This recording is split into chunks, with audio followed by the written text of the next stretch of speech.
A black cowgirl is humiliated in a small-town bar, but when she stands up, the town's most powerful men begin to tremble. They thought she was just another face, someone easy to push around, another small rancher they could scare off their land. They were about to learn that some people carry a quiet strength that is more dangerous than any loud threat. The foreman sneered, his voice loud enough for the whole bar to hear.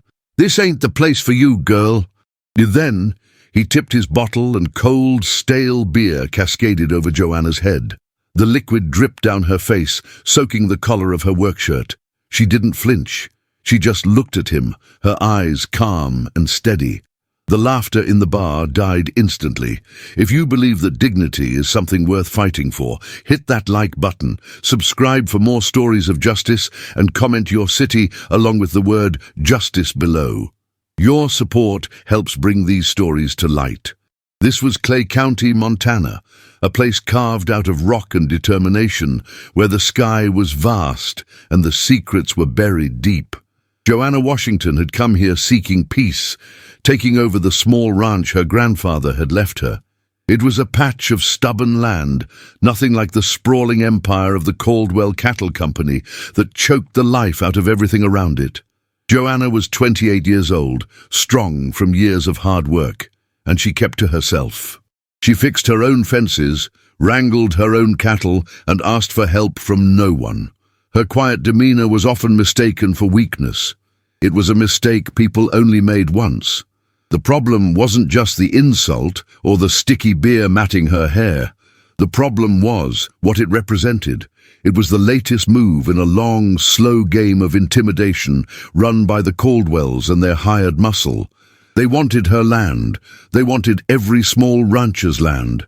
And they were used to getting what they wanted, through threats, through accidents, and through the crushing weight of their power. This act in the bar wasn't random. It was a message, delivered in public to show everyone who was in charge. What they didn't know was that Joanna's past wasn't spent entirely on a ranch. She had left a different life behind in the city, a life that had taught her discipline, focus, and how to channel her anger into a precise and devastating force. The path to justice would force her to uncover a web of corruption that reached the highest levels of local government, exposing a secret the Caldwell family would kill to keep buried. This single act of humiliation was about to ignite a fire that would burn through the whole county. Can a person's spirit, once broken, ever truly be put back together to fight back? The place was called the Rusty Spur. It was the only bar for 30 miles, a dusty box of a building with faded beer signs in the windows and a floor that was permanently sticky. Joanna had only stopped in for a bottle of cold water after a full day of mending a fence line under the brutal Montana sun. She wasn't looking for conversation. She just wanted to quench her thirst and go home. Two men were at the bar, laughing loudly. Jed and Billy. They were foremen for the Caldwell Ranch, big men with calloused hands and a sense of entitlement that came from working for the most powerful man in the county, Marcus Caldwell. They stopped talking the moment Joanna walked in. Every eye in the small room turned to her. The bartender, Gus, a man with tired eyes and a permanent slump in his shoulders, tensed up. "Well, look what we have here," Jed said, his voice a low drawl. He pushed himself off his stool. "Lost, little lady?" Joanna ignored him and walked to the bar. "A bottle of water, Gus, please." Gus nervously wiped the counter. "Sure thing, Joanna." Jed stepped in front of her, blocking her path. He smelled of sweat and cheap beer. "I'm talking to you. You're on Caldwell land, you know. This whole town is." "I'm just buying some water, Jed," Joanna said, her voice even. She didn't want this. She was tired. The anger was a low hum beneath her skin, but she kept it locked down. "We don't like outsiders getting too comfortable," Billy chimed in from his stool, a stupid grin on his face. "My family has been on that land for 3 generations, Joanna stated calmly. "Longer than the Caldwells have been in this county." That was the wrong thing to say. Jed's face darkened. He saw it as a challenge. He grabbed the beer bottle from the counter. "Maybe you need to cool off, learn some respect." And then he poured it. The beer ran into her eyes, stinging them. It dripped from her chin onto the dusty floor. The bar was dead silent. Even the jukebox seemed to hold its breath. Everyone was watching, waiting.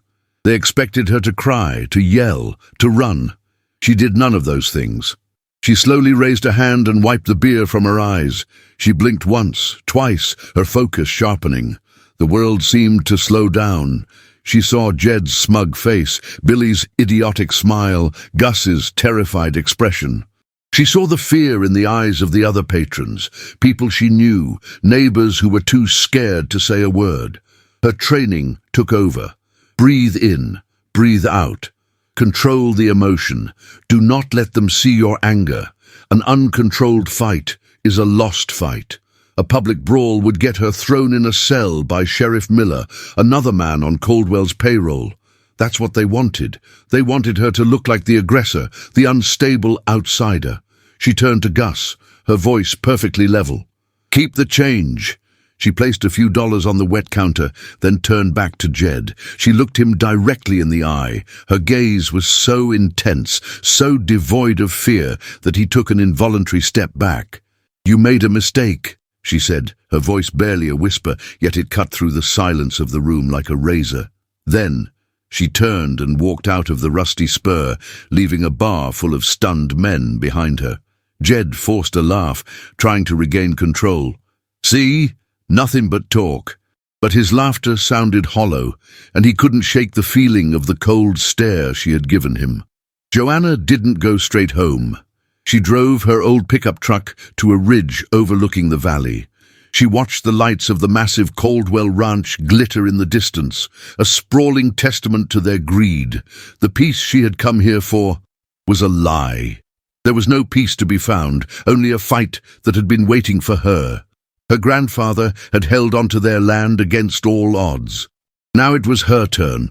Back at her small, rustic cabin, she walked to an old wooden chest at the foot of her bed.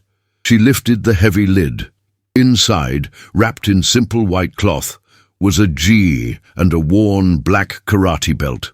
She hadn't touched them in years. She had packed them away, hoping to bury that part of her life forever. She slowly untied the cloth. The belt felt familiar in her hands, a symbol of a discipline forged in pain and sweat. She stripped off her beer-soaked shirt and tied the belt around her waist over a clean t-shirt. She walked out into the cool night air. Under the vast, star-filled Montana sky, she fell into a familiar stance. Her movements were stiff at first, then fluid, precise. A series of blocks, strikes, and kicks, each one a memory awakened in her muscles. The anger from the bar was gone, replaced by a cold, clear focus. This was not about revenge. It was about justice, and she was going to deliver it, one calculated move at a time. The sun crested the eastern mountains, casting long shadows across the valley. Joanna was already awake. She hadn't slept much. The katas she practiced in the moonlight had settled her anger, transforming it into a cold, hard resolve. She moved with purpose, feeding the horses and checking the water pump. As she rode the perimeter of her property, she found it. The fence along the northern pasture was cut. 3 long sections of barbed wire, snipped clean through with bolt cutters.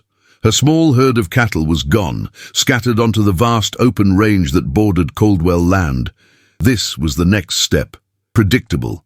First public humiliation, then economic pressure. It was a well-worn playbook. Getting the cattle back would take her days, time she needed to be spending on other chores. It was designed to wear her down, to make her life on the ranch impossible. She dismounted, examining the clean cuts in the wire. They hadn't even tried to hide it. It was another message. Meanwhile, in a leather-appointed office overlooking the same valley, Marcus Caldwell swirled amber liquid in a heavy glass. Jed and Billy stood before his massive oak desk, like schoolboys called to the principal's office. "You poured beer on her?" Marcus asked, his voice dangerously quiet. He didn't look at them, his eyes fixed on the sprawling land outside his window. "She was talking back, boss," Jed mumbled, staring at the floor, in front of everyone. Marcus took a slow sip of his whiskey. "And what did that accomplish, Jed? You made a scene. You made her a victim. People in this town are like scared sheep, but even sheep will notice when the wolf starts acting like a fool. I pay you for results, not for barroom theatrics. We cut the fence this morning, Billy offered quickly. Like you said, her herd scattered. That was the plan from the beginning, Marcus said, finally turning to look at them. His eyes were cold and grey, like a winter sky. Pressure. Quiet, relentless pressure. A broken pump, a spooked herd, a well that suddenly runs dry. You don't confront them. You make them feel like the land itself is rejecting them. You make them believe they are cursed. You make them so tired, so beaten down, that my offer to buy them out feels like salvation. Your little stunt at the bar was loud. It was clumsy. Don't do it again. Yes, sir, they both said in unison. Now get out and find me a buyer for those cattle. They're on my land now. Finders keepers. Joanna rode into town later that morning. The few people on the street didn't meet her eyes. News traveled fast in Clay County. They knew what happened at the Rusty Spur. They knew whose fence had been cut. Their silence was a mixture of pity and fear. The sheriff's office was a small brick building next to the courthouse. Sheriff Miller was a large man whose uniform was stretched tight over his belly. He was cleaning a hunting rifle when Joanna walked in, the smell of gun oil hanging in the air. "Sheriff," Joanna said, her voice flat. He didn't look up. "Washington, what can I do for you?" "Someone cut my fence last night. My cattle are gone." Miller sighted down the barrel of the rifle. "You file a report." "I'm filing one now." He finally set the rifle down and sighed, pulling a small notepad from his desk drawer. "All right, where was this fence?" "Northern pasture, bordering Caldwell's property." Miller scribbled a note. "Any idea who might have done it?" "I think we both have a good idea," Joanna said, her gaze unwavering. The sheriff leaned back in his chair, which groaned in protest. "Look, Joanna, fences break, cattle wander. It's a tough life out here. You got any proof, any witnesses, tire tracks?" "The wire was cut with bolt cutters, 3 sections. Could be kids. We've had trouble with delinquents from the next county over." He said it without a hint of conviction. He wasn't even trying to make it sound believable. "My herd is worth thousands of dollars, Sheriff. Are you going to investigate or not?" He tore the small sheet of paper from the notepad and folded it. "I'll make a note of it. Keep an eye out. If your cattle turn up, we'll let you know." He dropped the folded paper into a trash can beside his desk. He didn't try to hide it. It was the final insult. Joanna stared at the trash can, then back at him. The system wasn't just broken, it was an active participant. There was no help to be found here. "Thank you for your time, Sheriff." She walked out, the door closing softly behind her. Miller watched her go, a flicker of something, unease maybe in his eyes, before he picked up his rifle again. Joanna knew she couldn't fight this alone, not head-on. She needed information. She needed to understand the game before she could change the rules. There was one person who might talk to her, an old rancher who had been her grandfather's best friend, Elias Vance. Elias lived on a small plot of land wedged between 2 massive Caldwell pastures.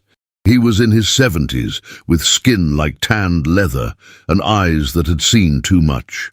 He was sitting on his porch cleaning a saddle when Joanna's truck rumbled up his driveway. "Heard you had some trouble," Elias said as she approached. He didn't waste time with pleasantries. "You could say that," Joanna replied, leaning against a porch post. "Figured it wouldn't be long. Caldwell's been wanting that plot of yours since your granddaddy was alive. It's got the best access to the Stillwater River. He's not getting it." Elias stopped his work and looked at her. "That's what the Millers said, and the Garzas, and Old Man Henderson. They're all gone now, Joanna. Their ranches are just numbered pastures on Caldwell's map. What happened to them? Same thing that's happening to you. Little things at first, then bigger things. Henderson's prize bull turned up dead. The Garza's barn burned down. Faulty wiring," the sheriff said. "The Millers just packed up in the middle of the night. Never even said goodbye. Marcus Caldwell bleeds people dry. He's patient." Joanna was silent for a moment, processing the grim history. "My grandfather held on." "How?" Elias looked out toward the mountains. "Henry was a stubborn man. But he was also smart. He knew things. He had records, old deeds, water rights claims going back to the founding of this county.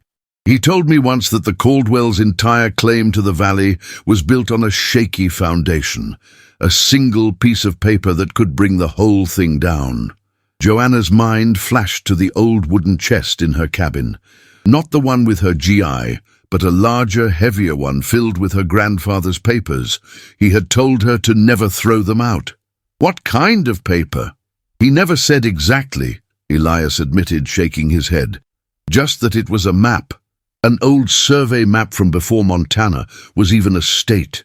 Said it proved the original water rights to the Stillwater didn't belong to the land Caldwell owns now. They belonged to the smaller ranches, yours included. Without those water rights, his empire would dry up and blow away. A spark of hope ignited in Joanna's chest. It was a long shot, but it was a path. It was a weapon that wasn't made of fists and feet. Thank you, Elias. Be careful, girl, he warned, his voice low. If Caldwell even thinks you're looking for that map, he won't send his clumsy farmhands. The people he'll send next, they don't pour beer on you. They just make you disappear. That night, Joanna didn't practice her karate. Instead, she dragged the heavy iron-bound chest into the middle of the cabin floor. She pried open the rusted lock. Inside, under decades of dust, was a mountain of yellowed paper, old account books, letters, receipts, and dozens of rolled-up documents tied with faded ribbon. Her grandfather's entire life was in this box, and somewhere, hidden among the memories, was the one thing that could give them all justice. She untied the first scroll. It was a property deed from 1889. She had a long night ahead of her. Hours bled into one another. The floor of Joanna's cabin was covered in fragile documents, a mosaic of her family's history. By the dim light of a kerosene lamp, she examined each one. Deeds, tax records, letters from relatives she'd never met. It was a slow, frustrating process. Her eyes burned from dust and exhaustion. She found her grandfather's journal, a thick, leather-bound book. Most entries were about the ranch, calving seasons, droughts, fence repairs. But then she found it, an entry from 10 years ago.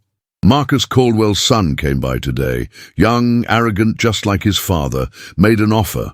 Told him the same thing I told his old man 30 years ago. This land isn't for sale. He thinks his power comes from his money, from the politicians in his pocket. He doesn't know his entire empire is built on a lie, a stolen line on a map. One day, the river will return to its rightful course. It wasn't the map, but it was confirmation. Her grandfather knew. He had the proof. She felt a renewed sense of energy and continued her search, digging deeper into the chest. The next day, word of Joanna's visit to Elias Vance reached Marcus Caldwell. Billy had seen her truck there and, wanting to get back in the boss's good graces, reported it immediately. Caldwell was in his study, looking at a modern framed map of his holdings that covered an entire wall. Elias Vance, Marcus said, his voice a low growl. He tapped a small square of land on the map, an island in the middle of his vast red territory. That old fool. He's one of the few left who remembers how things were. He's filling her head with stories. Jed stood, shifting his weight nervously. What do you want us to do, boss? Marcus turned away from the map. His expression was unreadable. You two have done enough. Your clumsiness has turned a simple land acquisition into a problem. I'm bringing in professionals to handle this. Your job now is simple. Stay away from her. Don't look at her. Don't talk to her. You don't exist. Is that clear? Yes, sir, Jed said, relieved and slightly insulted at the same time. After they left, Marcus made a single phone call. I have a situation that requires a more delicate touch, he said into the receiver. A message needs to be sent, a clear one, no more games. Joanna decided to take a break from the papers and check on Elias. She felt a growing unease. He had put himself at risk by talking to her. As she drove the dusty road toward his small ranch, she saw it. A plume of thick black smoke rising against the clear blue sky. Her foot slammed on the accelerator, the old truck kicking up a cloud of dirt. She arrived to a scene of quiet devastation. Elias's hay barn was a smouldering ruin. Firefighters were packing up their hoses, their job already done. The small structure was a total loss. Elias stood watching them, his shoulders slumped, his face a mask of weary defeat. Sheriff Miller was there, his notepad out, though he wasn't writing much. "Elias!" Joanna ran to him. "Are you okay?" He nodded slowly, not taking his eyes off the wreckage. "They came in the night, poured gasoline everywhere. I was lucky to get the horses out." "Did you see who did it?" He finally looked at her, his eyes filled with a sad resignation. "You know who did it. I know who did it. The sheriff here knows who did it." He gestured with his chin toward Miller. "The official report will likely say faulty wiring," Miller said, snapping his notepad shut. "Tragic, but these old barns are fire traps." He didn't even have the decency to sound convincing. He gave Joanna a hard look. "You've been stirring up a lot of trouble since you got back, Washington." "This is what you call trouble, Sheriff? An old man losing his livelihood?" "I call it poking a bear," Miller said, his voice dropping. "And you're going to be the one who gets mauled. Go home." He walked to his cruiser and drove off, leaving Joanna and Elias standing in the shadow of the smoking barn. "This is my fault," Joanna said, her voice choked with guilt. "I shouldn't have come to you." "No," Elias said, his voice surprisingly firm. He turned to face her fully. "This isn't your fault.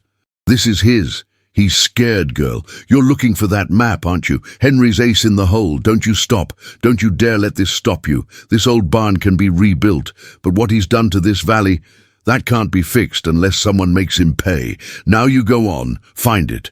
The old man's courage solidified her resolve into something unbreakable.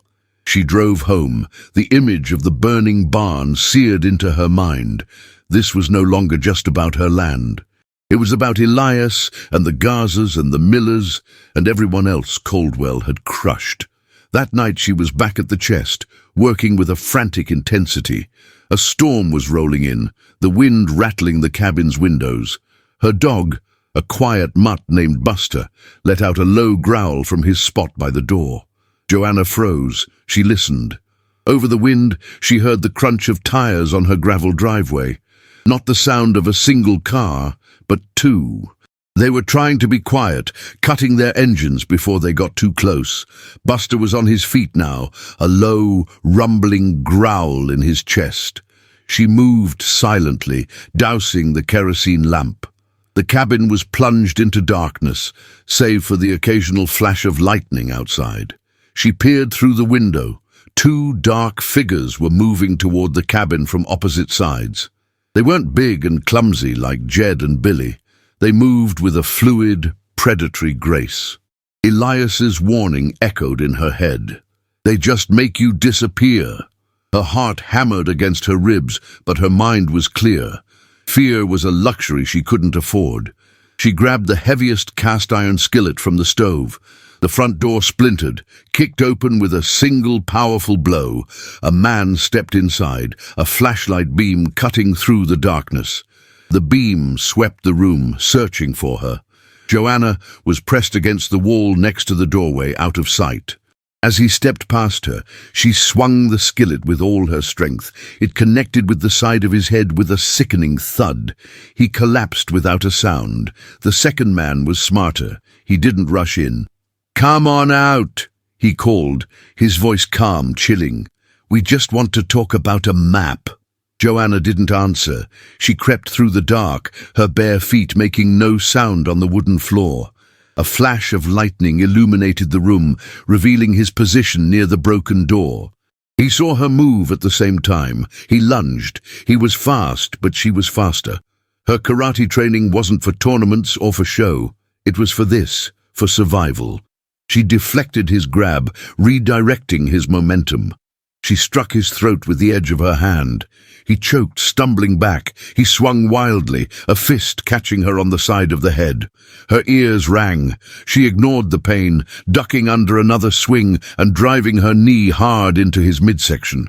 The air rushed out of him in a pained gasp. He doubled over. A sharp, precise kick to the side of his knee sent him to the floor, his leg bending at an unnatural angle. He screamed. It was over in less than 10 seconds. She stood breathing heavily, the adrenaline coursing through her. One man was unconscious, the other was writhing on the floor. She checked them for identification. Nothing. Clean. Professionals. The violent intrusion, the raw reality of the attack, shifted her focus. They weren't just trying to scare her. They were here to get the map and get rid of her. She looked at the scattered papers on the floor, then at the heavy wooden chest. Her grandfather was a smart man, a cautious man. Would he have left something so important just sitting among old letters? She ran her hands along the inside of the empty chest. The bottom felt solid. But then, her fingers caught on a slight imperfection in the wood along one of the side panels, a tiny, almost invisible seam. Using the tip of a knife, she pried at it. A false panel popped loose, and there it was. Tucked inside a waterproof oilskin pouch was a single, rolled-up piece of parchment. It was brittle with age. She carefully unrolled it. It wasn't just a map. It was the original territorial survey from 1878, signed by a federal surveyor.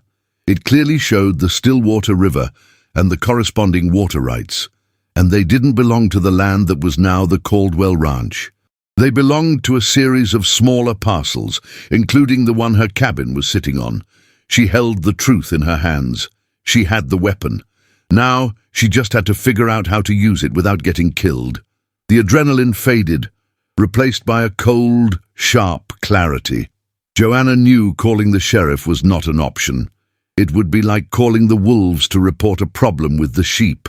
She had 2 of Caldwell's men, broken and bleeding on her cabin floor. They were a liability, but they were also a message. She worked quickly. Using rope from her barn, she tied the unconscious man's hands and feet. The second man, the one with the shattered knee, watched her with wide, pain-filled eyes. He was trying to be tough, but the sweat beading on his forehead betrayed him. Joanna knelt beside him, the old map tucked safely into the back of her jeans. "What's your name?" He spat on the floor. "Wouldn't you like to know?" Joanna didn't react. She pressed 2 fingers lightly against the side of his injured knee. He screamed, a raw, guttural sound that was swallowed by the wind howling outside. "I'll ask again," she said, her voice calm and even. "Who sent you?" "You know who," he gasped, cradling his leg. "Caldwell. He's getting sloppy hiring people who talk," she observed. "Where are you from?" "Billings," he lied. His accent was wrong, too flat, no local drawl. She applied the slightest pressure again. He flinched, crying out before she even made full contact. Okay, we're from Denver. He hired us through a third party. We were just supposed to retrieve a document and persuade you to leave the county. Permanently." "Persuade me how?" The man's eyes darted toward the dark corners of the cabin. He didn't have to answer. She already knew. "You're done here," she said, standing up. She spent the next hour on a grim task. She loaded both men into the back of their own unmarked sedan. It was difficult, heavy work. She drove them into town under the cover of the pre-dawn darkness. The streets were empty. She pulled up in the alley behind the sheriff's office, a place with no cameras. She dragged both men out and propped them against the back wall of the building. She took the keys from the ignition and threw them onto the roof. On a scrap of paper from her glove box, she wrote a simple message: "Return to sender." She pinned it to the unconscious man's shirt with a small knife from her truck. Then she drove away, melting back into the darkness before the first light of day. Marcus Caldwell was eating breakfast when Sheriff Miller called. His voice was panicked. "Marcus, you need to get down here behind my office." "What is it, Dale?" Caldwell asked, annoyed at the interruption. "It's them, the men you called. They're here. One's out cold, the other's leg is... It's bad. There was a note." Marcus was silent. The clink of his fork against the plate was the only sound. "What did the note say?" "Return to sender," the sheriff stammered. The line went dead. Marcus slowly placed his phone down. The mask of calm control had cracked. This wasn't some stubborn rancher. This was something else entirely. She hadn't just defended herself, she had mocked him. She had taken his professional muscle, broken them, and delivered them to the doorstep of his puppet lawman like an unwanted package. It was a declaration of war. Joanna knew she couldn't keep the map in the cabin. It was the first place they would look if they came back, and next time they would come with more men. She needed a safe place, and she needed an ally. Her thoughts turned to Gus, the bartender at the Rusty Spur. She remembered the fear in his eyes, but she also saw something else beneath it, a deep, simmering resentment. People like Gus saw everything. They heard every whispered conversation, every drunken boast. She found him not at the bar, but at the small-town cemetery, standing before a simple, weathered headstone. The name on it read, Daniel Miller, beloved brother.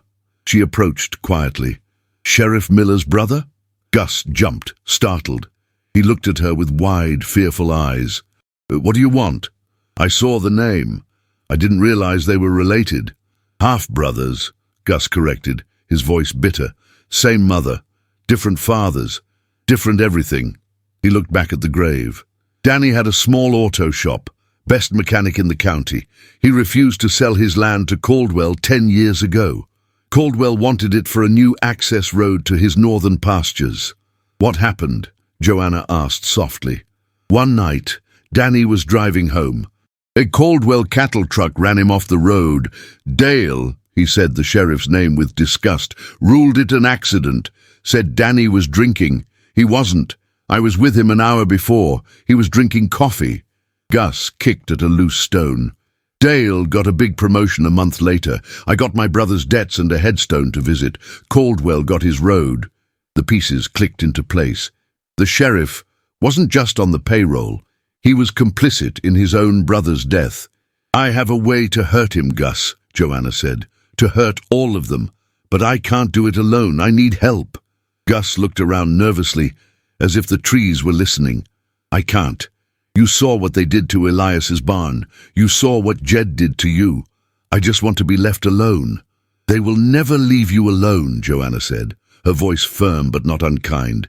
They take and they take until there's nothing left. Your brother knew that. My grandfather knew that. I have proof, Gus. Proof that Caldwell's entire operation is built on a lie. But a piece of paper is worthless if no one in power will look at it. She saw the conflict in his eyes. The fear warring with a decade of suppressed anger.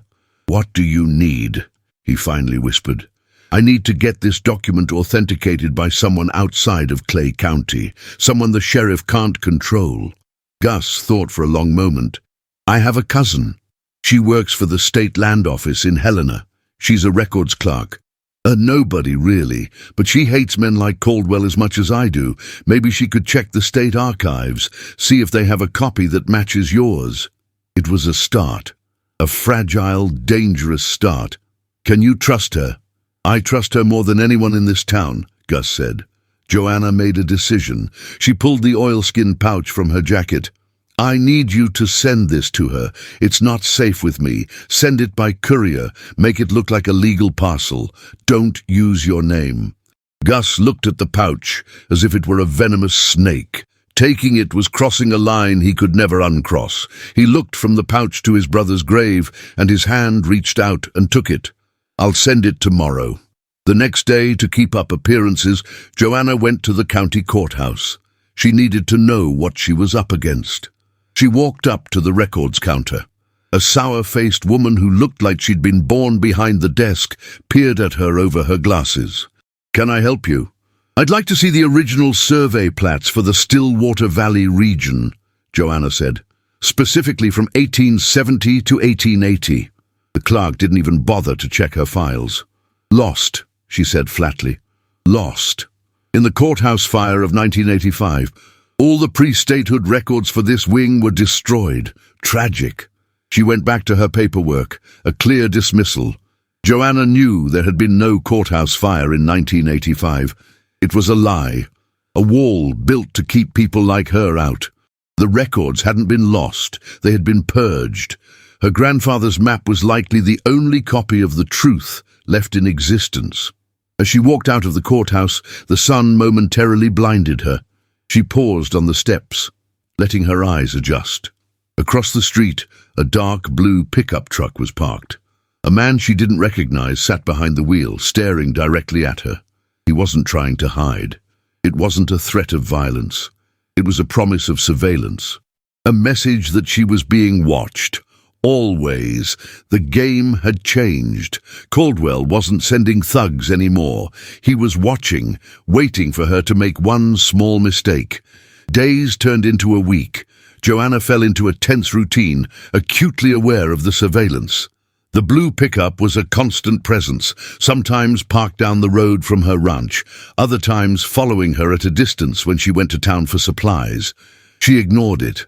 She went about her daily chores, mending the fence, tending to her horses, projecting an image of normalcy.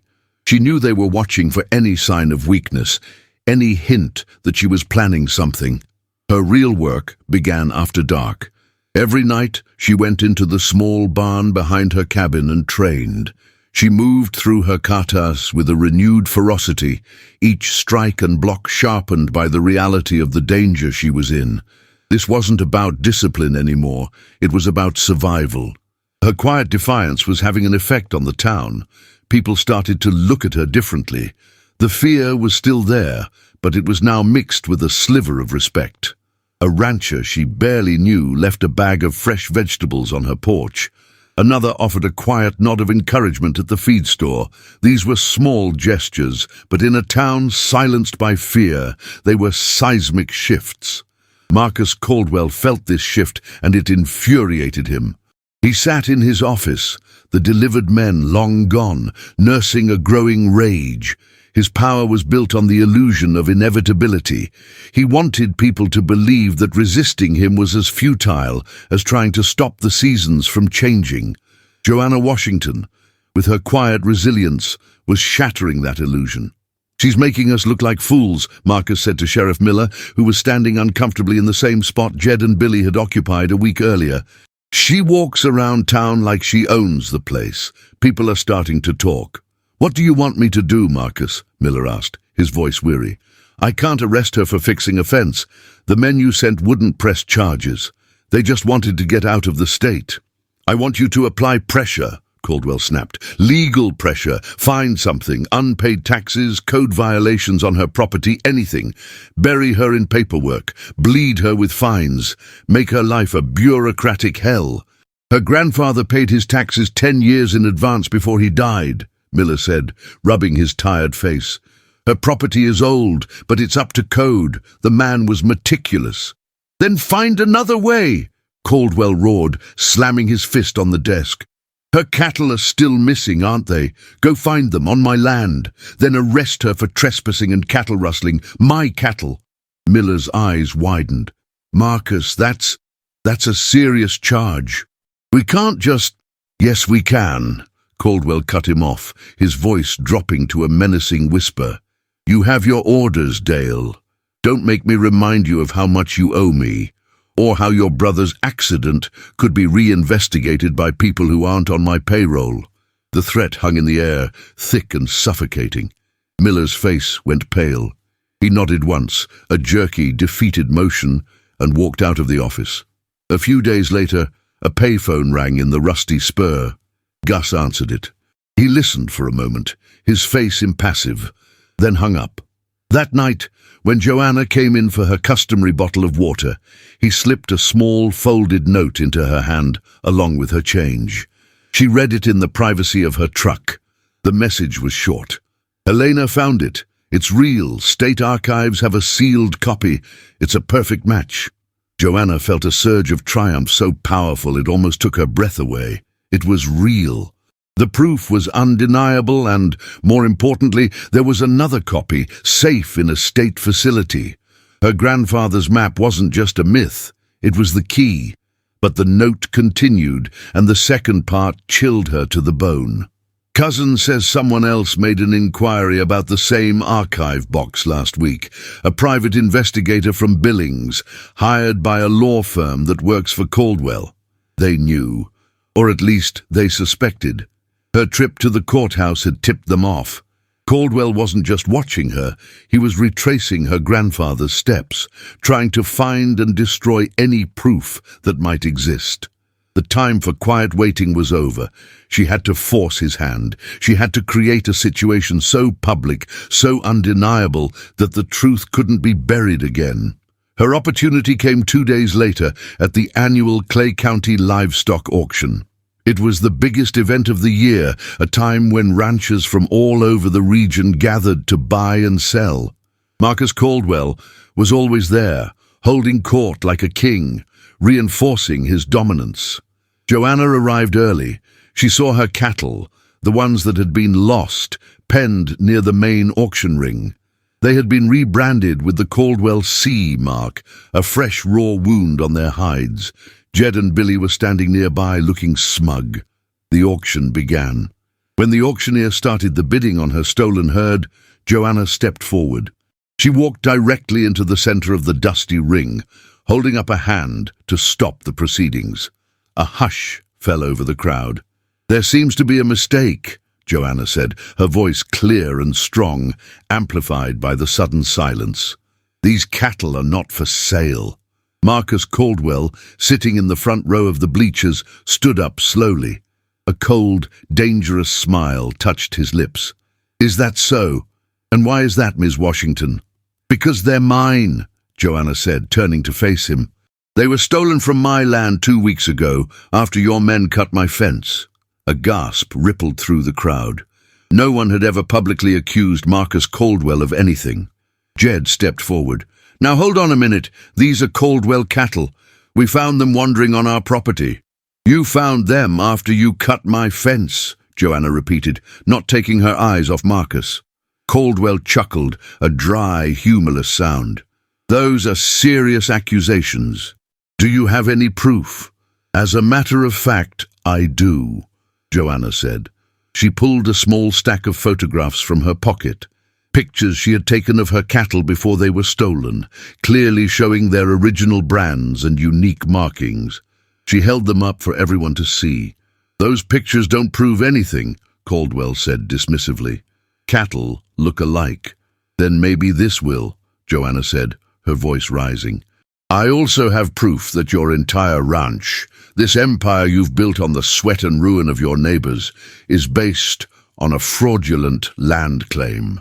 The crowd erupted in murmurs. This went far beyond stolen cattle. This was an attack on the very foundation of Caldwell's power. Caldwell's smile vanished. His face was a thundercloud. "Sheriff!" he bellowed. "Arrest this woman. She's disrupting a public event and making slanderous accusations." Sheriff Miller, who had been trying to make himself invisible in the corner, moved forward reluctantly. "Joanna, you need to come with me." "On what charge?" Joanna demanded, standing her ground. "She's trespassing on my land to steal my cattle," Caldwell shouted. "This is an auction yard, not your land," Joanna shot back. "And as for the cattle, the real proof is in a document your father and grandfather spent their lives trying to bury. The original 1878 survey map of this valley. A map that shows the water rights to the Stillwater River belong to the small ranches you've been systematically destroying for the last 50 years. She hadn't planned to reveal her hand so completely, but in that moment she knew she had to. She had to make the fight about more than just a few stolen cows. She had to make it about everyone he had ever wronged. Caldwell was momentarily stunned into silence. He knew she had it. The attack on her cabin had failed, and now she was using the very thing he wanted against him. "That's a ridiculous fantasy," he finally managed to say, his voice strained. "A fairy tale." "Is it?" Joanna challenged, her eyes sweeping over the crowd of silent, watchful ranchers. "Then why don't you and I take a ride into Helena?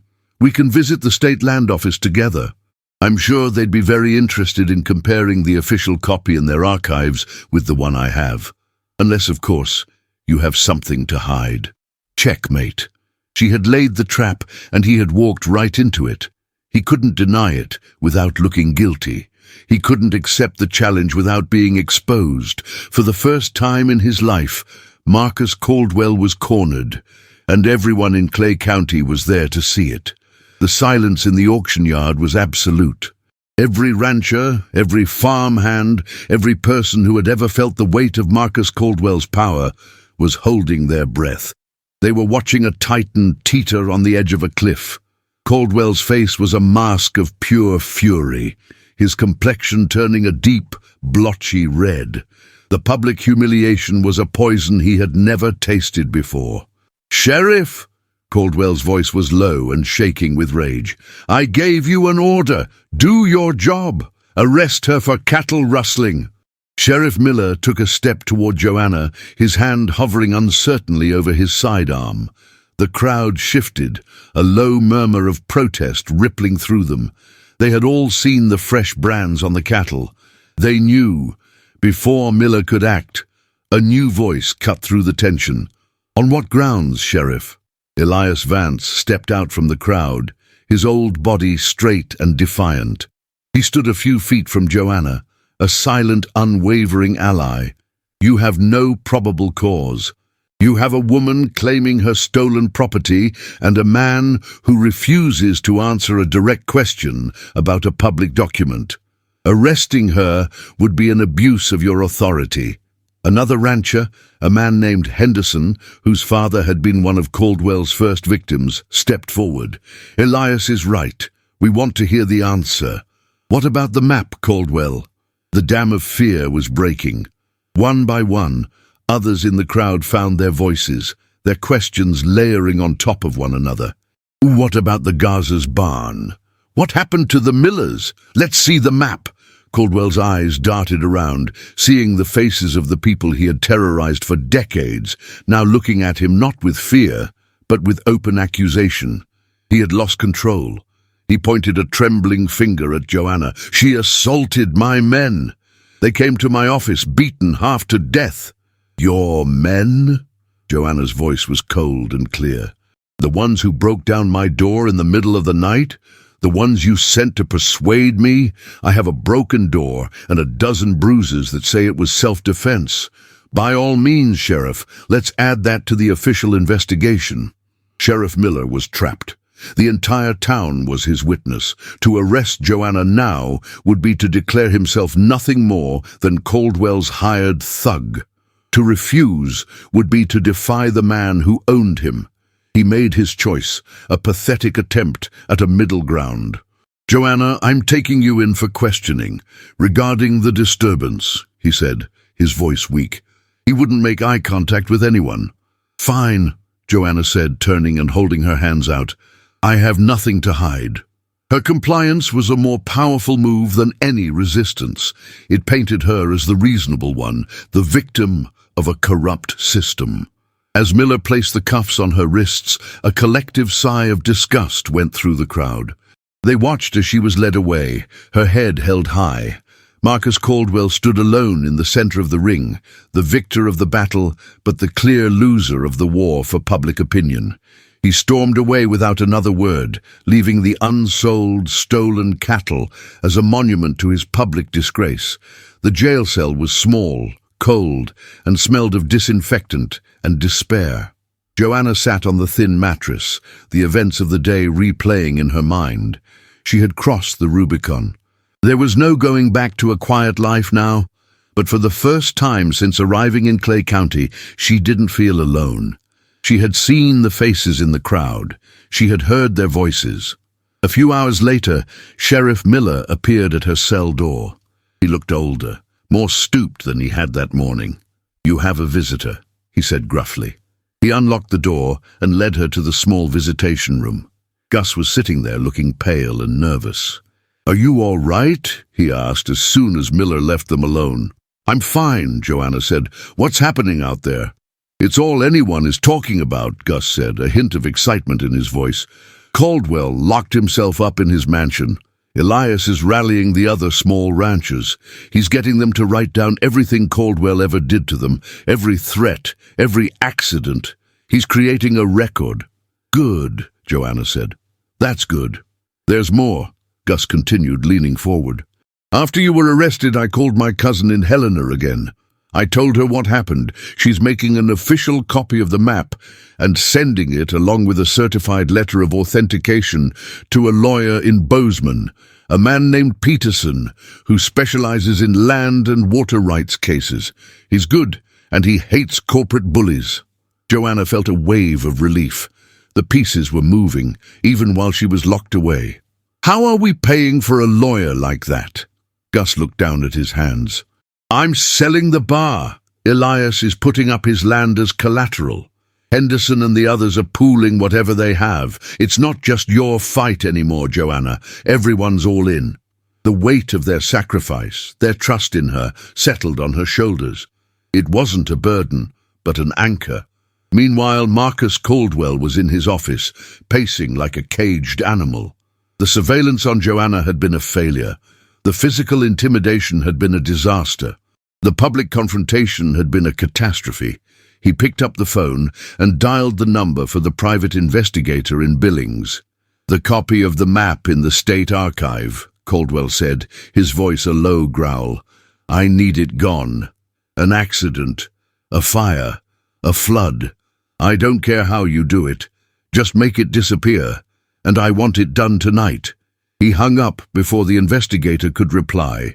He was done with subtlety.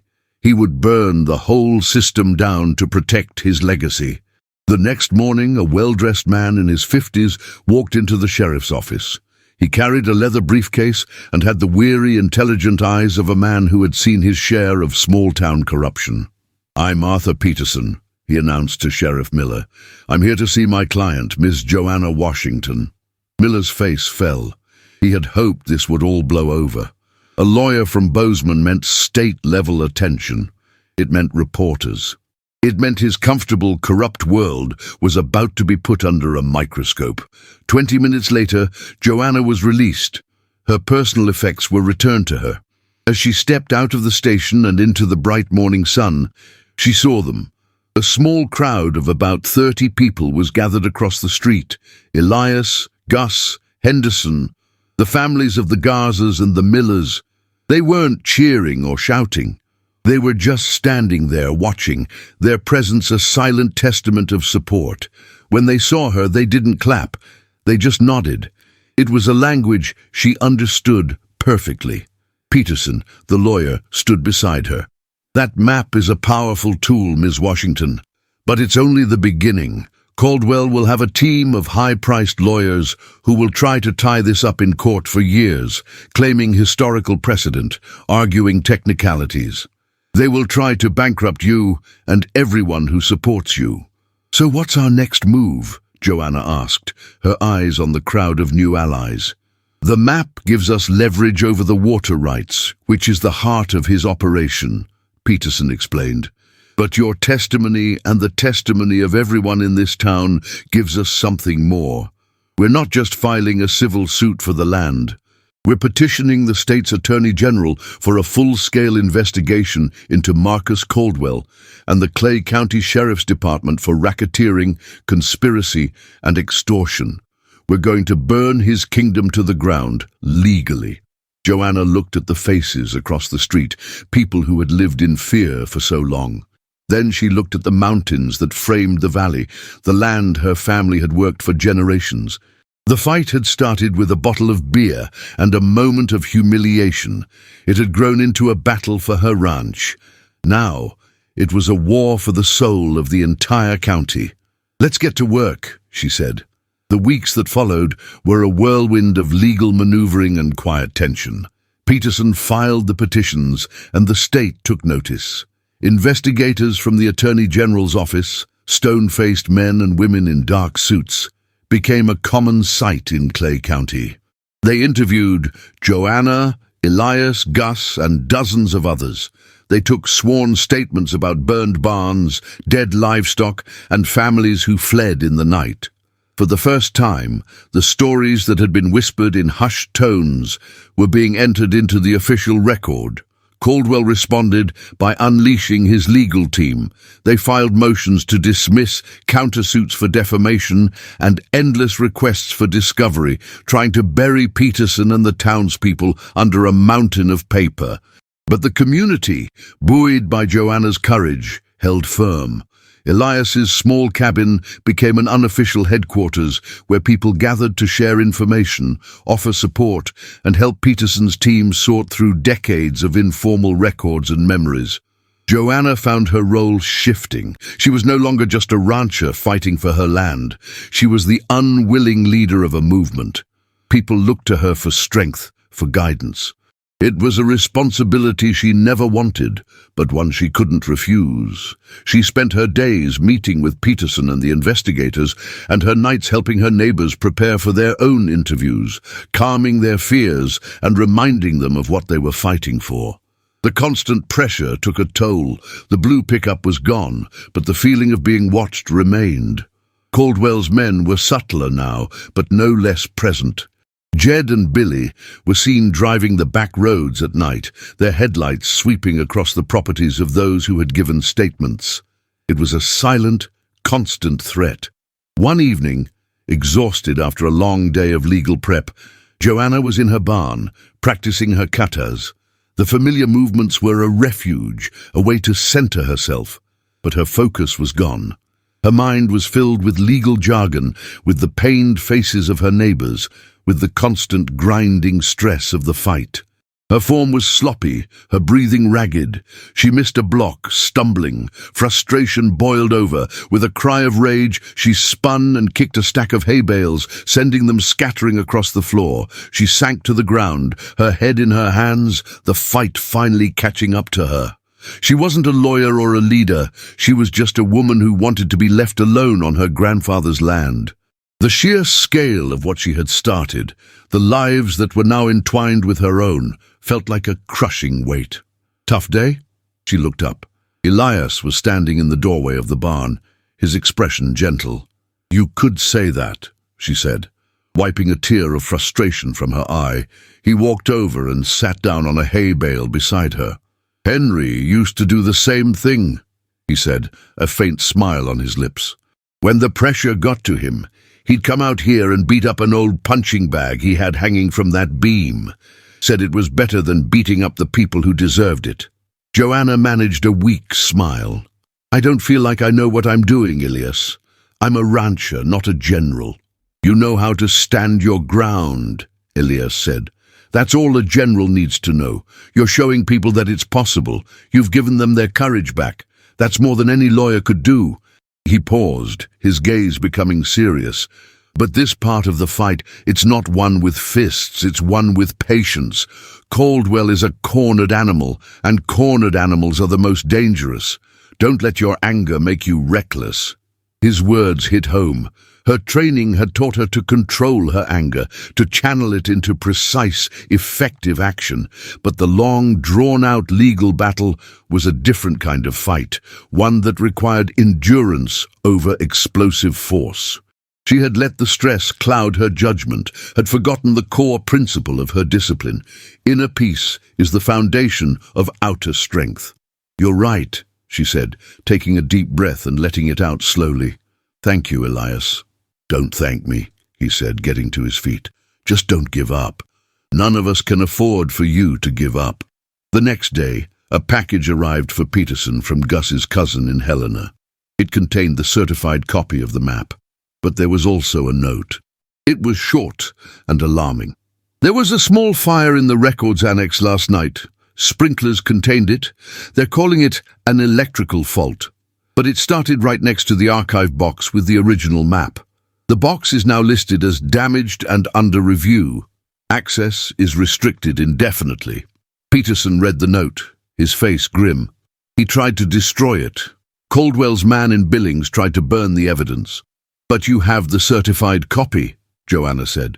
"Yes, but his lawyers will argue it's inadmissible without the original for verification. They'll claim it could be a forgery. This under-review status could lock the original away for years. It's a classic delay tactic." Peterson paced the small office they had set up in the town's vacant general store. "He's cut off our primary weapon." Joanna thought back to her grandfather's journal, to the chest full of papers. The map was the centerpiece, but what if it wasn't the only piece? "My grandfather kept everything," she said, thinking aloud. "Tax records, deeds, letters. What if the proof isn't just on the map? What if it's in the history?" For the next 2 days, she, Peterson, and Elias went through the contents of the iron-bound chest with a fine-toothed comb. It was a painstaking process, but then they found it. Tucked into an old ledger were a series of tax receipts from the 1880s and 90s. They were for the small ranches, including her grandfather's, and each one had a specific line item: annual Stillwater River Basin water usage tax. Peterson's eyes lit up. "This is it," he whispered, holding the fragile document as if it were gold.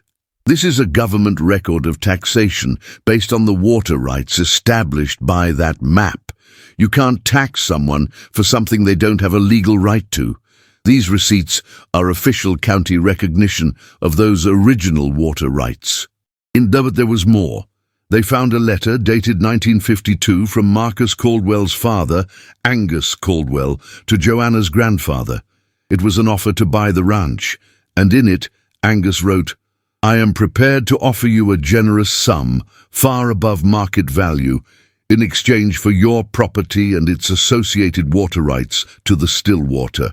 "He admitted it," Joanna said, her voice filled with awe. "In writing, he knew the water rights belonged to my grandfather." This is the smoking gun," Peterson said, a rare, wide smile spreading across his face.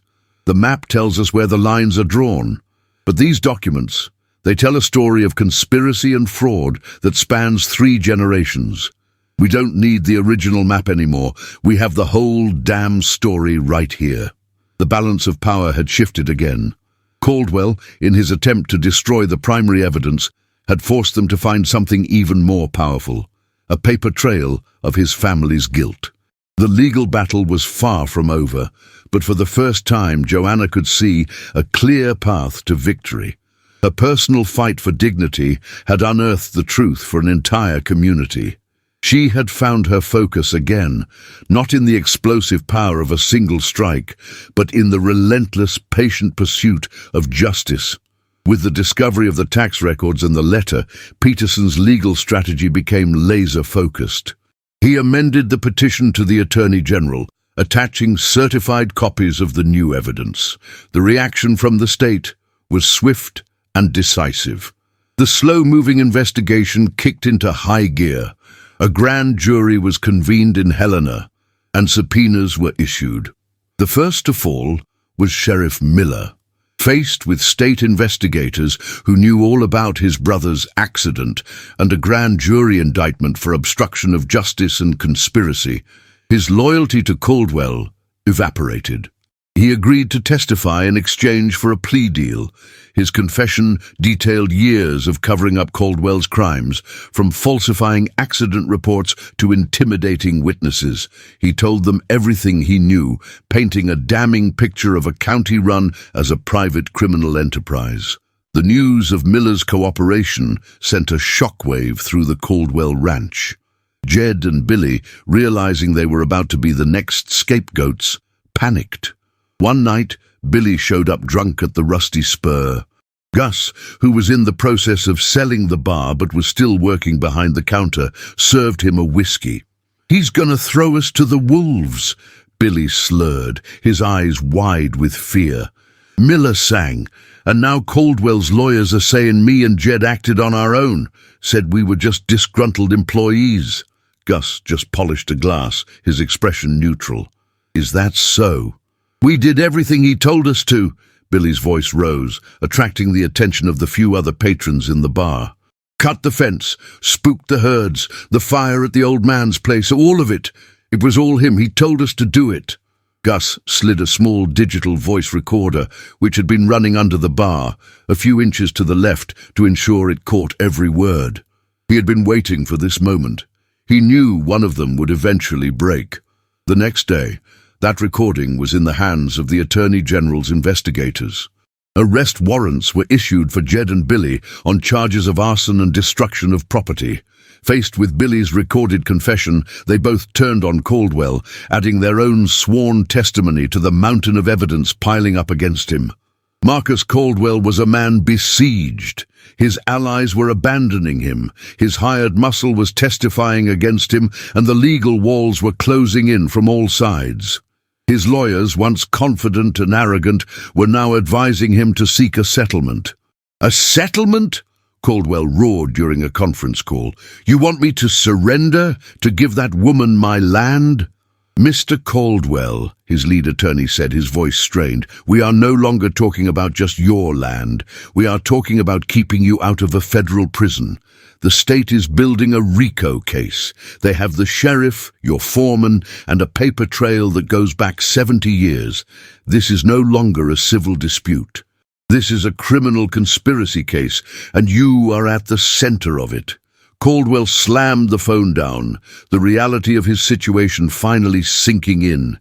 He was going to lose. Everything his father and grandfather had built through intimidation and theft was about to crumble. But if he was going to go down, he wasn't going to go down quietly. He would face his destroyer on his own terms. He sent a message to Joanna through Peterson. He wanted a meeting, alone, at the fence line between their two properties. Against Peterson's strenuous objections, Joanna agreed. "This is a mistake, Joanna," Peterson warned her. "He's desperate. There's no reason for you to meet him." "Yes, there is," Joanna said, her voice calm. "This started with him and me. It needs to end with him and me. I'm not afraid of him anymore." The meeting was set for sunset. Joanna rode her horse to the northern pasture, the place where the fence had been cut weeks ago. She had repaired it herself, the new wire glinting in the dying light. In the distance, she saw Caldwell's black SUV approaching on a dirt road, a cloud of dust in its wake. He got out of the vehicle and walked toward the fence. He looked diminished. The aura of power and invincibility was gone, replaced by the haggard look of a man who hadn't slept in weeks. He was still wearing his expensive suit, but it looked out of place here, against the backdrop of the rugged land. "You've cost me everything," he said, his voice raspy. There was no bluster left, only a raw, bitter hatred. "You cost yourself everything," Joanna corrected him. "This land was never yours to begin with. You just bullied and stole your way into believing it was. My father built this ranch from nothing," he spat. "Your father built it on a lie," she shot back. "He built it on the graves of men like Daniel Miller and on the backs of families he drove out of this valley. You just inherited the rotten foundation." Caldwell stared at her, his eyes searching her face for any sign of fear or doubt. He found none. He saw only a calm, unshakable strength. "What do you want?" he finally asked. The question a surrender. "Money. You want me to pay you? Name your price." Joanna almost laughed. "You still don't get it, do you? This was never about money. This was about a man pouring beer on my head because he thought I was nothing. It was about you burning an old man's barn to scare him. It was about you thinking you had the right to take whatever you wanted. This is about respect, something you can't buy." She paused, letting her words hang in the air between them. "I don't want your money, Caldwell. I want justice, for my grandfather, for Elias, for the Gazas, for everyone, and I'm going to get it." Caldwell looked out over the vast expanse of his ranch, the land he was about to lose. He saw the lights of the main house in the distance. He had been born there. He had expected to die there. "They're going to send me to prison," he said, the words barely a whisper. It wasn't a question. It was a statement of fact. "Yes," Joanna said simply. "They are." A profound silence fell between them, broken only by the chirping of crickets and the low whistle of the wind through the barbed wire. The sun dipped below the horizon, casting the valley in long purple shadows. The confrontation was over. There were no more threats to be made, no more moves to play. Caldwell looked at Joanna one last time, a flicker of something unreadable in his eyes, defeat, disbelief, maybe even a grudging sliver of respect for the woman who had single-handedly dismantled his entire world. He turned without another word, got into his SUV and drove away, his dust cloud a fading scar against the twilight sky. Joanna remained at the fence line for a long time, watching the stars begin to appear in the vast Montana sky. She felt the tension of the last few months finally begin to drain out of her. The legal battle would continue, and the rebuilding of the community would be a long, slow process. But the main fight, the one that mattered, was over. She had faced the monster, and she had won. She had taken back her dignity, her land, and the future of the valley. She turned her horse and rode slowly back toward her small cabin, the quiet hero of a war she had never wanted to fight. The trial of Marcus Caldwell was the biggest news in Montana. The small courthouse in Clay County was deemed too small. The case moved to a larger, more impartial venue in Helena. Reporters from across the country descended on the city, eager to tell the story of the quiet black cowgirl who had brought down a cattle baron. Joanna, Elias, Gus, and the others made the trip, a small, tight-knit group in a sea of suits and cameras. They sat in the front rows of the courtroom every day, a silent, powerful presence. Joanna was the state's star witness. When she took the stand, the courtroom fell silent. Guided by the state prosecutor, she told her story. She spoke of the incident at the bar, the cut fence, the attack at her cabin, the burning of Elias's barn. She spoke with a calm, unwavering clarity, her voice never breaking. She presented the tax records and the letter from Angus Caldwell, explaining their significance with simple, direct language. Caldwell's defense attorneys tried to paint her as a vindictive opportunist, an outsider with a grudge. They brought up her past, her life in the city before she came to the ranch. "Ms. Washington," the lead defense attorney began, his voice dripping with condescension. "Is it true that you hold a black belt in karate?" "Yes," Joanna replied, "a weaponless form of combat. Some might even call it a lethal art. Would you say you are a violent person?" "I would say I know how to defend myself," Joanna said, her eyes locking with his. "You defended yourself against two men in your cabin, is that right? You broke one man's knee and rendered the other unconscious. That sounds quite aggressive, wouldn't you say?" "They broke down my door in the middle of the night," she stated flatly. "They were there to harm me and to steal from me. I did what was necessary to survive." The attorney tried to twist her words, to portray her strength as aggression, her self-defense as a calculated assault. But it didn't work. The jury saw what the people of Clay County had seen, a woman of quiet strength who had been pushed too far. The most damning testimony came from Dale Miller. The former sheriff, now in a prison jumpsuit, laid out the entire conspiracy. He spoke of his brother's death, his voice thick with a guilt he had carried for a decade. He detailed every crime he had covered up, every report he had falsified, all on Caldwell's orders.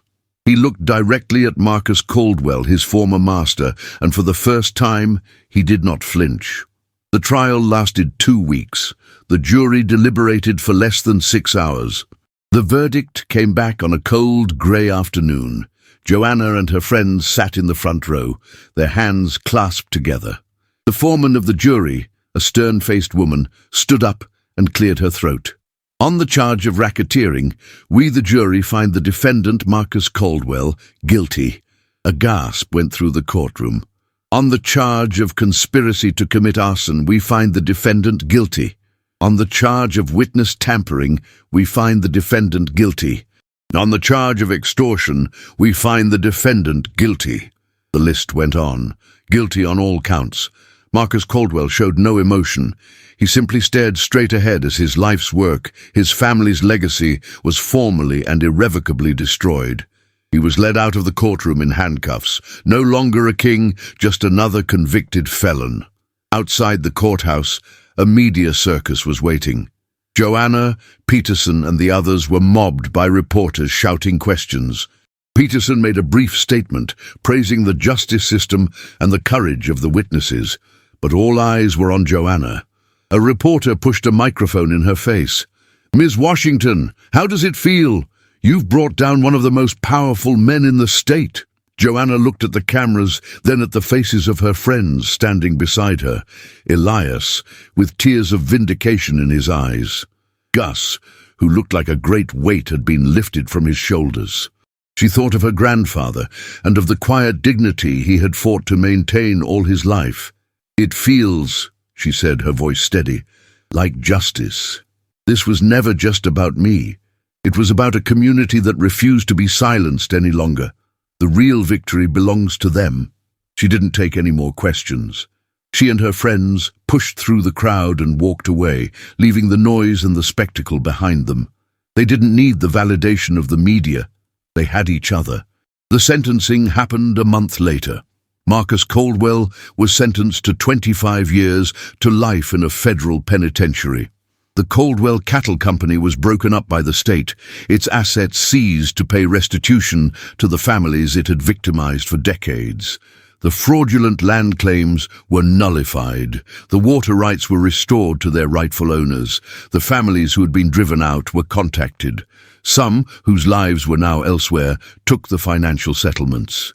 But others, like the children of the Gazas and the Millers, decided to come home, to reclaim the land that had been stolen from their parents.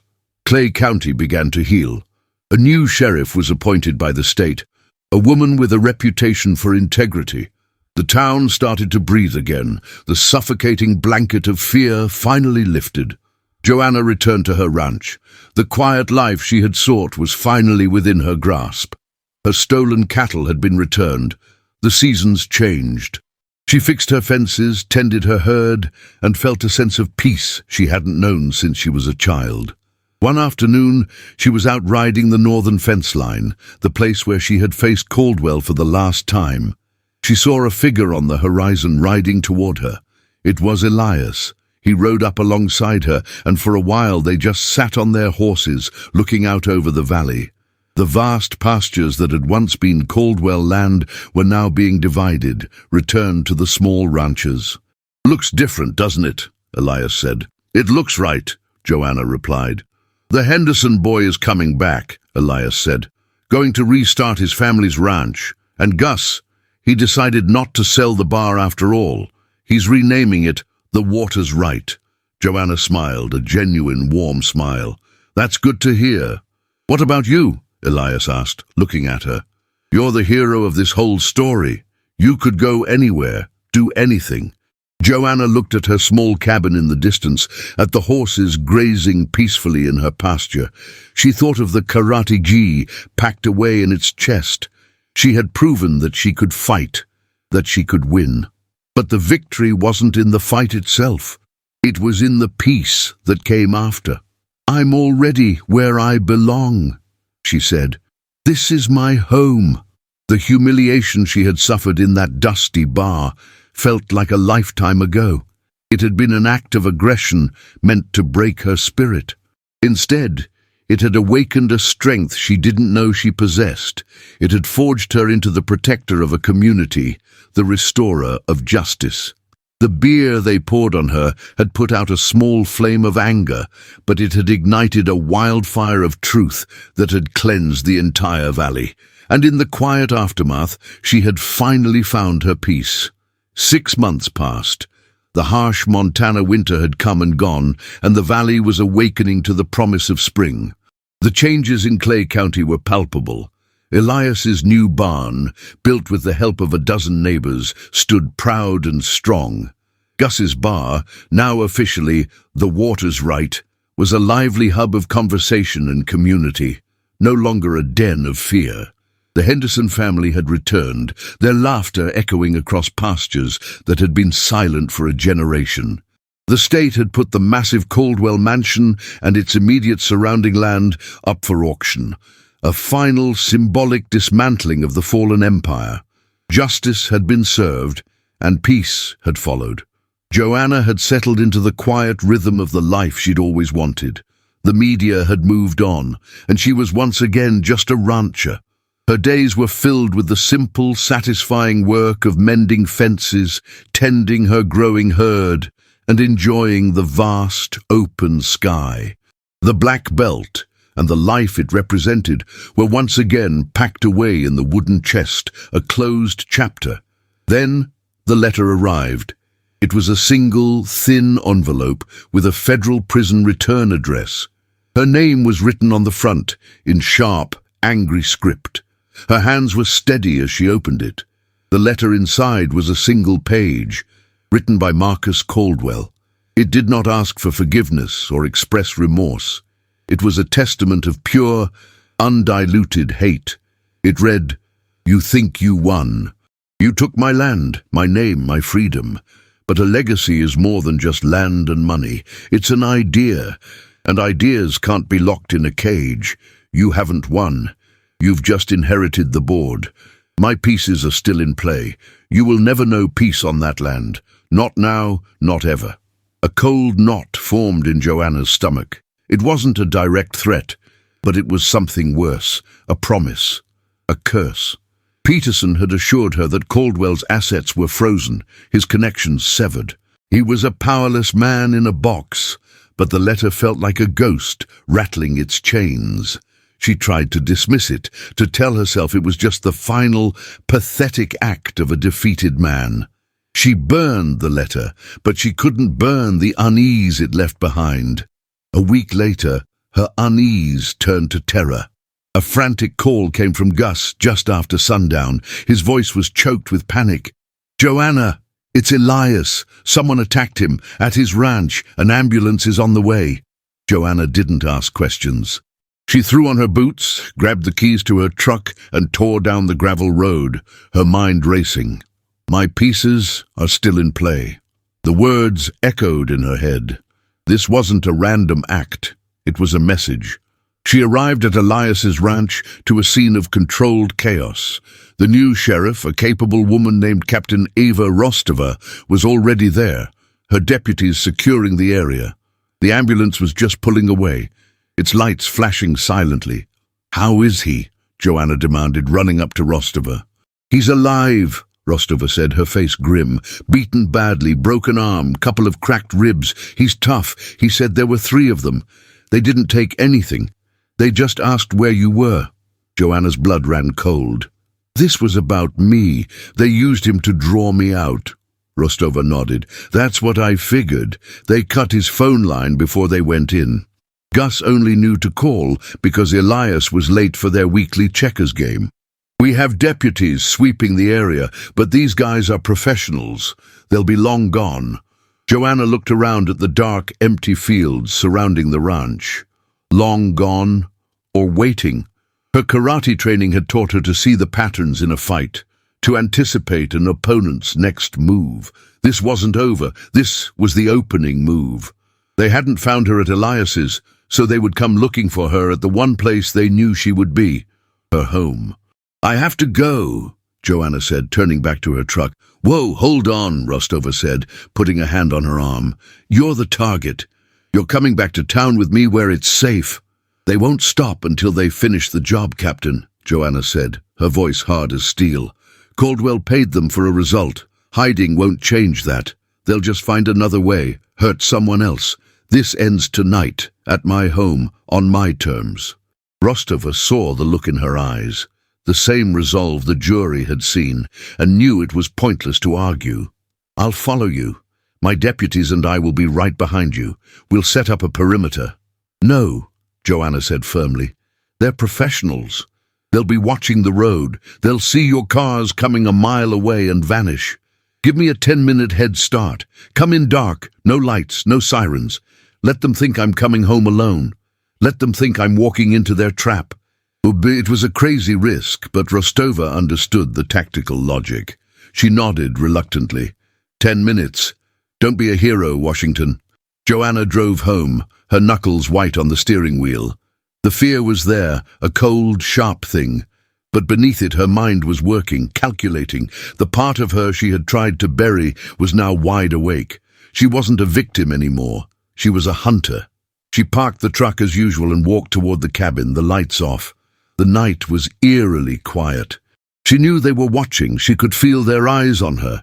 She unlocked her front door, the new, reinforced one she'd installed after the last attack, and stepped inside. She closed it behind her, but didn't lock it. An invitation. She didn't turn on the lights. She moved silently through the darkness to the old wooden chest at the foot of her bed. Not the one with the papers, but the other one. She lifted the lid, her hands finding the familiar rough fabric of her GI. She didn't put it on. Instead, she reached for the worn black belt. She tied it tightly around the waist of her jeans. It was a symbol, a reminder of who she was. A floorboard creaked on the porch. Then another. They were coming. The front door swung open, 3 dark silhouettes against the faint moonlight. They moved inside, spreading out, their movements disciplined and silent.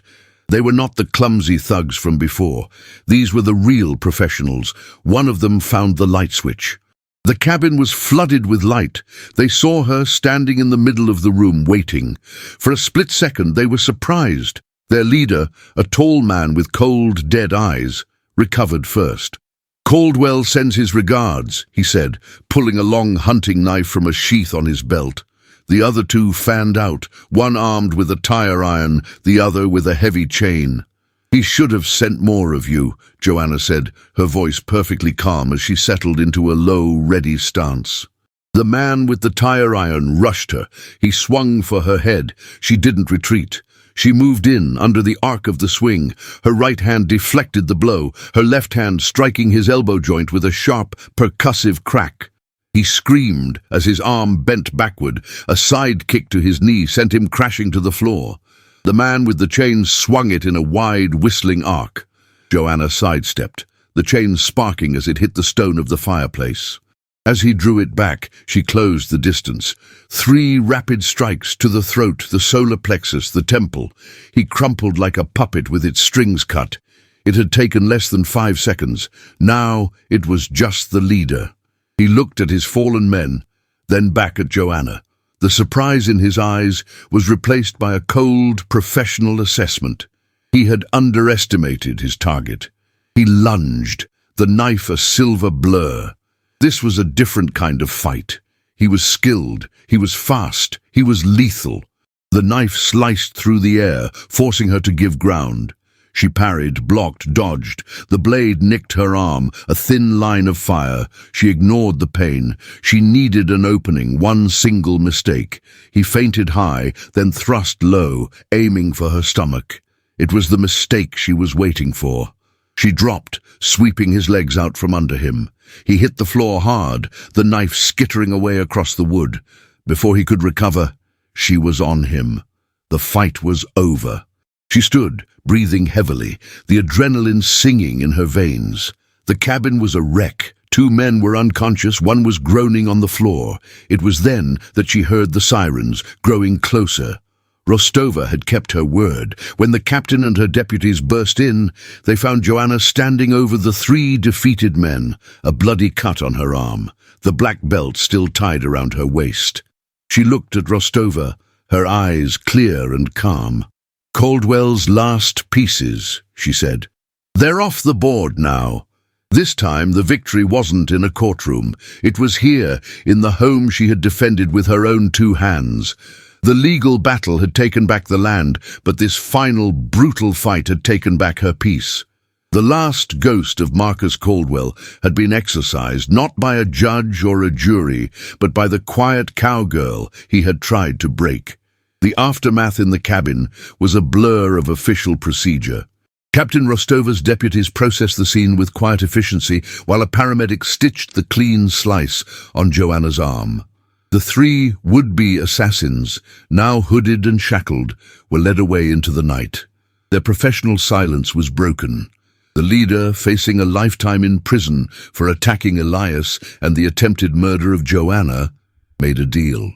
He provided investigators with the untraceable bank account number where the money had been deposited and the name of the shell corporation Caldwell had used to pay him. It was the final nail in Marcus Caldwell's coffin. From his cell in a maximum security prison, Caldwell was charged with 3 counts of conspiracy to commit murder. The news barely made a ripple this time. There was no big trial. He was already a ghost. His remaining privileges were revoked, and he was transferred to a supermax facility in another state, a concrete box from which his letters and his influence could no longer escape. His name, once a word that inspired fear in the valley, was now just a fading, bitter memory. The last of his pieces were well and truly off the board. 1 year later, the valley was transformed. Spring had returned again, this time to a land that felt genuinely new. The old Caldwell ranch house, stripped of its assets and history, had been purchased by a cooperative formed by the Henderson, Garza, and Miller families, who planned to turn it into a community center and agricultural exchange.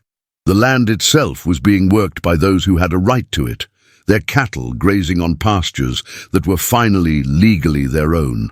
At the Waters Right, the evening crowd was a lively mix of old-timers and new faces. Gus, now with a genuine smile that reached his eyes, served drinks while Elias, fully recovered and feistier than ever, held court at a corner table, beating the Henderson boys soundly in a game of checkers. The air was filled with laughter and the easy conversation of people who were no longer looking over their shoulders. Joanna's life had found a new rhythm, too. The peace she had sought was real, but it was different from the solitude she had imagined. It was a peace forged in community, in shared struggle and shared victory.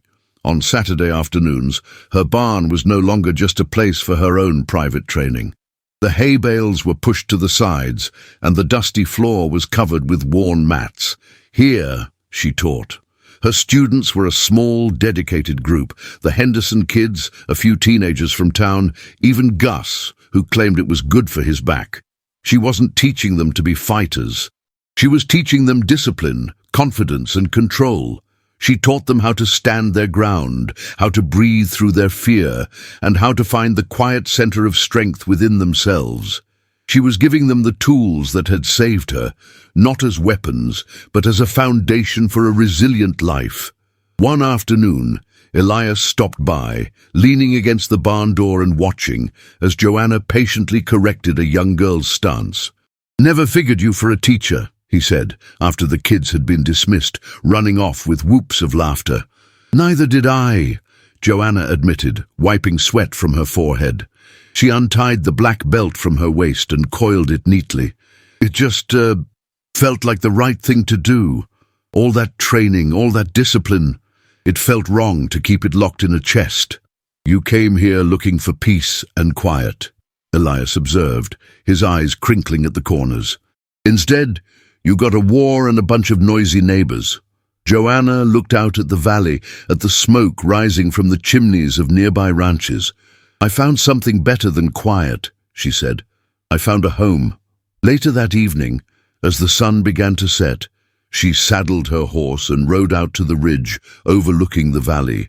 It was the same ridge she had gone to after the humiliation at the bar, the place where she had looked down at the glittering, menacing lights of the Caldwell Empire. Tonight, the view was different. The single, overwhelming glow of the Caldwell mansion was gone. In its place were dozens of smaller, scattered lights, each one a home, a family, a life. They were pinpricks of warmth and community in the vast darkness. She thought about the woman who had stood on this ridge 1.5 years ago, soaked in beer, filled with a cold and lonely rage.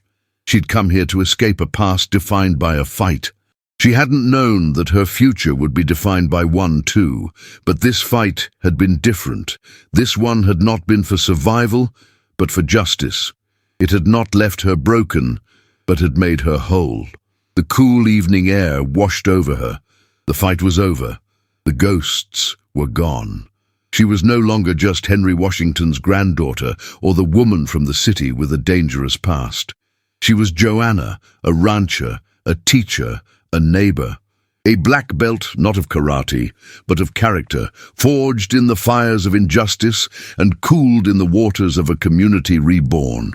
She took a deep breath of the clean Montana air, turned her horse, and rode home, the quiet guardian of a valley that had finally, truly, found its peace.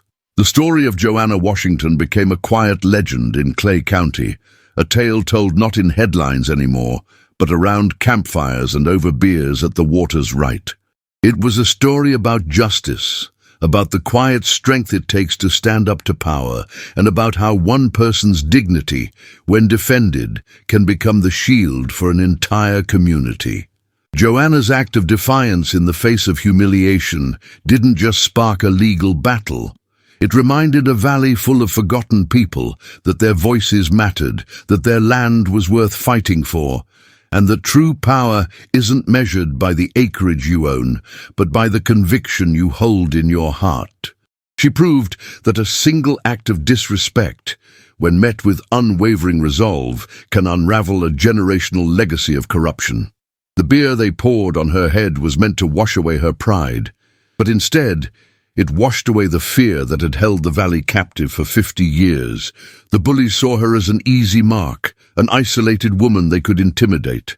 What they failed to see was the steel beneath the surface, the years of discipline that had taught her not only how to fight, but when to fight. That moment was the catalyst that transformed a quiet cowgirl into a warrior, and a valley of victims into a united front of survivors. Joanna's journey is a powerful lesson that the deepest strength often lies hidden behind the quietest exterior. They saw a lone woman, an easy target. They didn't see the years of discipline, the unwavering spirit inherited from her grandfather, or the precise, lethal grace she held in reserve. They mistook her desire for peace as a sign of weakness. They didn't understand that true power isn't about being the loudest voice in the room, but about being the one who refuses to back down when a fundamental line of respect is crossed. Her silence wasn't emptiness, it was focus. To secure a true and lasting victory, she had to fight not one, but two distinct wars. The first was fought in the courtroom, a battle of paper and precedent, where she meticulously dismantled an empire with the truth her grandfather had preserved. This was a war of patience and intellect, a slow and grinding siege against a fortress of lies. But that victory alone would never have brought her peace. The ghost of Caldwell's hatred still lingered, a promise of violence from a prison cell. The second war had to be fought on her own terms, in her own home. It was a brutal, physical conflict where she dismantled the last remnants of that empire's violence with her bare hands. She won both, proving that complete justice sometimes requires both a sharp mind and a warrior's spirit, both the patience of a rancher and the decisive action of a black belt. In the end, this isn't just a story of revenge against a few cruel men. It's a story of restoration. A woman's dignity was restored. A community's land was restored. A valley's soul was restored. Marcus Caldwell, from his concrete box, believed his legacy was an idea that couldn't be caged. He was wrong. His legacy was fear, and it died the moment Joanna Washington stood up to him. His name is now a footnote in a criminal file, a cautionary tale of hubris. Joanna's legacy, on the other hand, is thriving.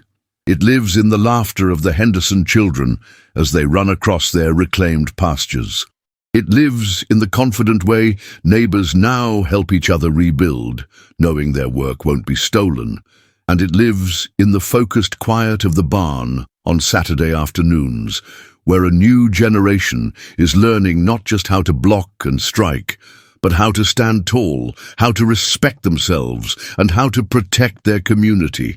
The strength of one woman became the strength of many, a powerful reminder that even against overwhelming odds, a single person standing for what is right can become an unstoppable force. The scars of the past are still there, in Elias's mended bones and in the memories of those who lost so much, but they are now reminders of a battle won, not a tyranny endured. The valley is peaceful now, but it is not the quiet of fear. It is the earned, resilient peace of a community that found its hero, and in doing so, found its own strength. Thank you for joining us on this incredible journey of justice and resilience. The story of Joanna Washington is a testament to the power of the human spirit, a reminder that dignity is worth defending at all costs. If you believe in standing up for what's right and were inspired by her fight, please show your support by liking this video and subscribing to our channel for more stories that matter. Every like and subscription helps us to continue bringing these powerful narratives to light. We've come to the end of our story, and we truly appreciate you staying with us until the very end. It means the world to us.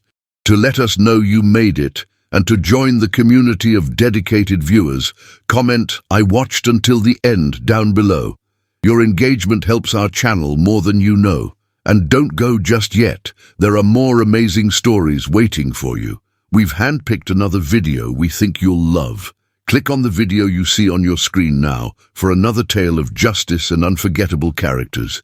We'll see you there.